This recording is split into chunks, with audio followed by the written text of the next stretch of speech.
Alright, guys, it's about 12:20 in the morning here on this late Thursday night, Friday morning, if that's what you're going to call it. What is going on, guys? This is the Club of the Man 1993.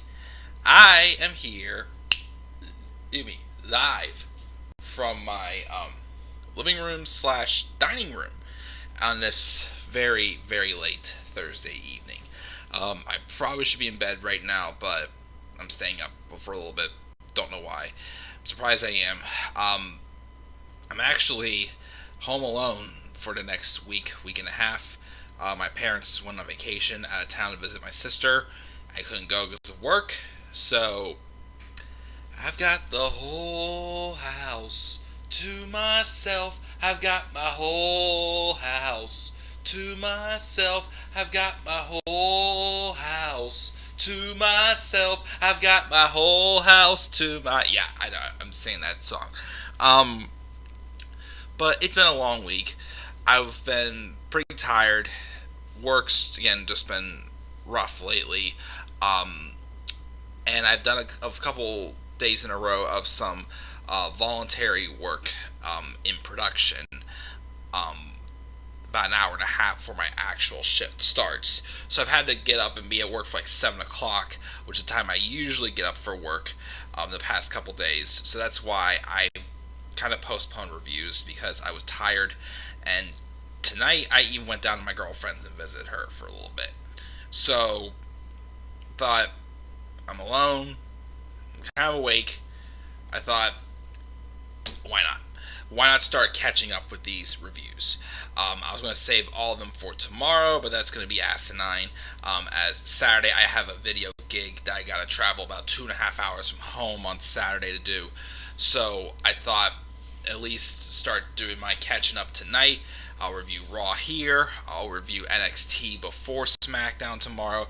And then while AEW is going on, I'll review SmackDown tomorrow night. And then if I'm up for it after Dynamite tomorrow night, which is on at 10 o'clock tomorrow night, I will review that. I will have to save, though, my preview and predictions for either late Saturday when I get back from my video gig, or sometime during the day on Sunday before I go to my friends to watch Double or Nothing. I will be with my girlfriend though all day on Monday, so I most likely will not review Double or Nothing or Raw until Tuesday night. So that's that. Let's roll in though and just recap this episode of Raw. I can't grade Raw. I can't grade Raw. I can't give it the full brain cell attention that I give it. I just can't. I'm sorry. I really just can't give them the attention anymore, as I keep saying. This week, nothing but tons and tons of repetition. Nothing new, nothing fresh, everything feels dull. What else is new with Monday Night Raw? And we're getting ready to be having live fans coming back again in about a month and a half. Oh dear Lord. If this show continues to tank to be as bad, I shouldn't say tank. If this show continues to be as bad as it has been for how many months now, again, to the point that I don't even want to watch it, that I just recap and half-ass review it, then we're going to be in for a big wake-up call once the WWE no longer has control over their audience anymore and how they react. So, let's roll with it. Let's talk about the show. Let's see where it goes. We got Tyler in the live chat saying his usual stuff. Thank you for joining me live for this late night review, Tyler. But let's just talk about the show, and then I'm going to bed. We opened up with MVP and Bobby Lashley at the VIP lounge. Of course, saying the typical stuff. Drew McIntyre is a black cloud hanging over their heads, blah, blah, blah. He's already got a shot. Drew McIntyre came out and says he wants another shot, which I once again say, Drew, I love you, man, but you lost your rematch, you lost the triple threat, and I don't want to hear this whole, oh, but I wasn't pinned. Again, I am sick of that excuse. It's a triple threat match. You know the rules. If you do not get pinned, you still lose. It's a triple threat match. That's the rules. Shouldn't people know by now? You do not have to be pinned or submitted to lose in the triple threat match. And plus two, Bobby Lashley already beat you. And yes, I know MVP did a very, very slight distraction, but it was barely anything. It was literally nothing. It was nothing like be like, oh my gosh, like, it was a little distraction. It'd be the same thing as if, just like, he turned his head away for 1 second to listen to some reaction in the crowd.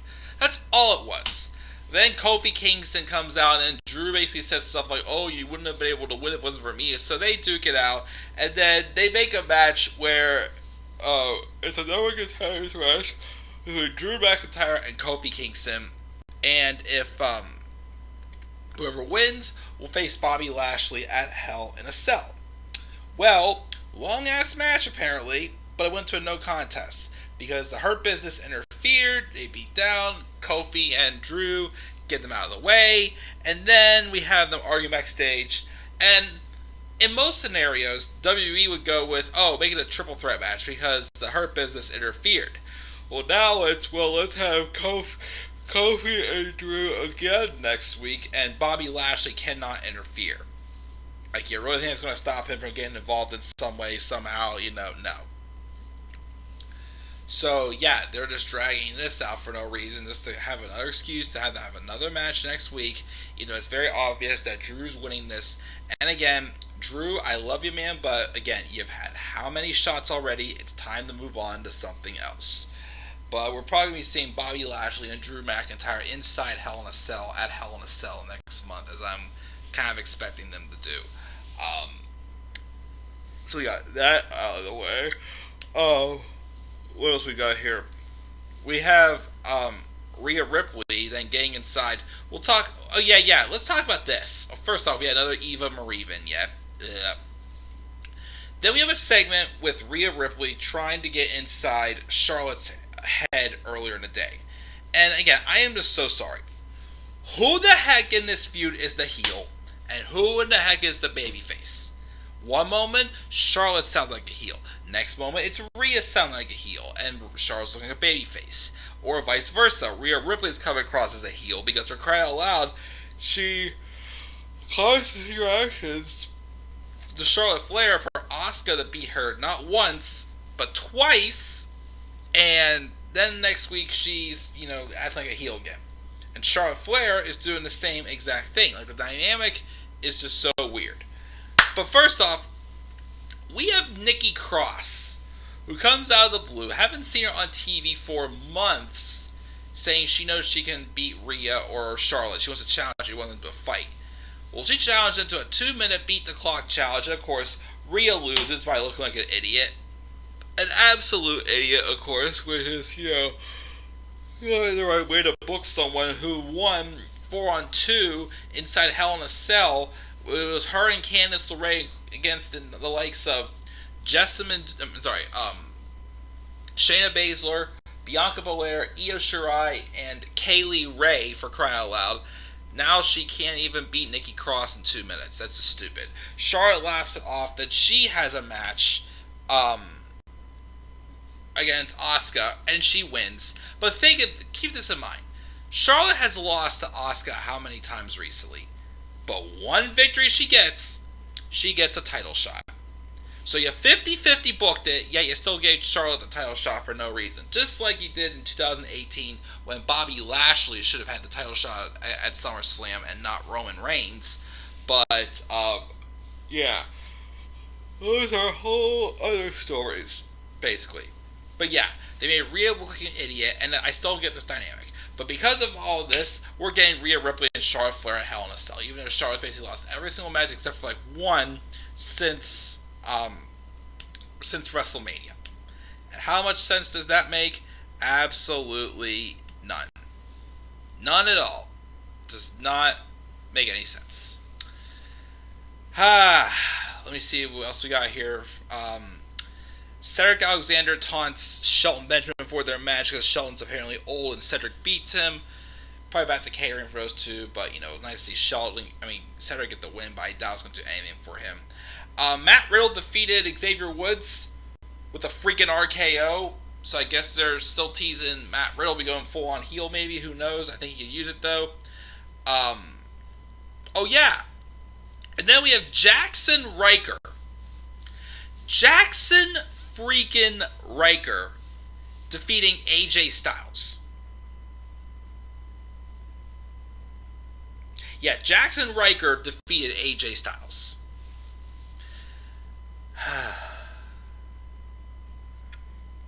That was stupid.